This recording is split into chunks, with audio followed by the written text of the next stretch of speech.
संसदेच्या सभागृहात सुरू असलेल्या गदारोळादरम्यान लोकसभा अध्यक्ष ओम बिर्ला यांच्या विरोधात काँग्रेसनं अविश्वास ठराव मांडलाय। विरोधकांना बोलू दिलं जात नाही असा आरोप करत काँग्रेसकडून ओम बिर्ला यांच्या विरोधात हा अविश्वास ठराव मांडण्यात आलाय। या सूचनेवर 118 खासदारांच्या स्वाक्षऱ्या आहेत। मुळात लोकसभा अध्यक्षांविरोधात अविश्वास ठराव का मांडण्यात आलाय? अविश्वास ठरावाबाबतचा नियम 94 क काय सांगतो आणि ओम बिर्ला यांच्या विरुद्ध हा अविश्वास प्रस्ताव टिकणार का, जाणून घेऊया। लोकसभा अध्यक्षांविरोधात अविश्वास प्रस्ताव, विरोधकांना बोलू दिलं जात नाही, काँग्रेसचा आरोप। ओम बिर्लांविरोधात अविश्वास प्रस्ताव टिकणार का? लोकसभा अध्यक्ष ओम बिर्ला यांच्या विरोधात काँग्रेसनं अविश्वास ठराव मांडलाय। विरोधकांना बोलू दिलं जात नाही असा आरोप करत काँग्रेसकडून ओम बिर्ला यांच्या विरोधात अविश्वास ठराव मांडण्यात आला। लोकसभेमध्ये राहुल गांधी आणि प्रियंका गांधी आक्रमक झाले। काँग्रेस नेत्यांना सभागृहात बोलू दिलं जात नाही, लोकशाहीचा आवाज दाबला जातो, सत्ताधाऱ्यांना झुकतं माप दिलं जातं असे आरोप करत लोकसभा अध्यक्षांविरोधात नियम 94 क अंतर्गत अविश्वास ठराव मांडण्यात आला। विरोधी पक्षानं ओम बिर्ला यांच्या विरोधात अविश्वास प्रस्तावाची सूचना लोकसभेच्या महासचिवांनाही सादर केली आहे। या सूचनेवर 118 खासदारांच्या स्वाक्षऱ्या आहेत। मुळात लोकसभा अध्यक्षांविरोधात अविश्वास ठराव का मांडण्यात आलाय, पाहूया। राहुल गांधींना लोकसभेत बोलू दिलं जात नसल्यानं विरोधक नाराज आहेत। जनरल मनोज नरवणेंच्या पुस्तकाचा दाखला देत गांधींनी मोदींवर आरोप केले। पुस्तकाचा काही भाग राहुल गांधी लोकसभेत वाचू इच्छित होते। राहुल गांधींना चीन संबंधित उतारा वाचण्यापासून रोखण्यात आलं। काँग्रेसच्या महिला खासदार मोदींवर हल्ला करण्याची शक्यता असल्याचा आरोप करण्यात आला। अध्यक्षांचे आरोप बिनबुडाचे असल्यानं काँग्रेसनं आक्षेप घेतला।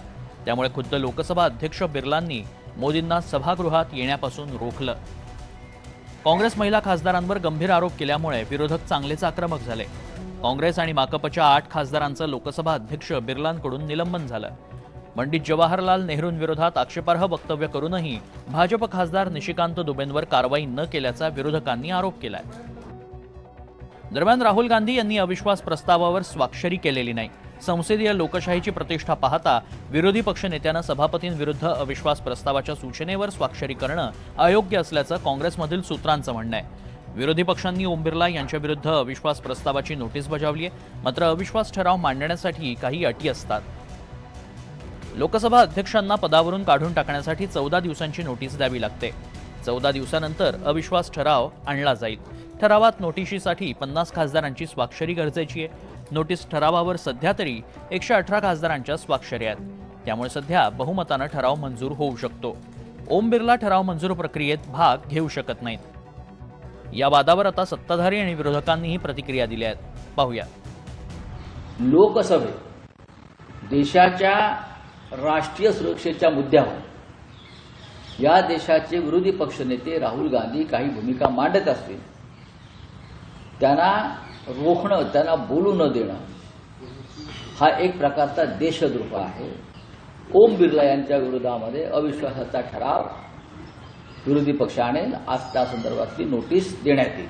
कि लोकतंत्र की गरिमा मर्यादा को तार तार करने का काम विपक्ष के द्वारा लगातार किया जा रहा है। कुर्सी पे चढ़ना, टेबल पे चढ़ना, ये आचरण तो हमने देखा ही।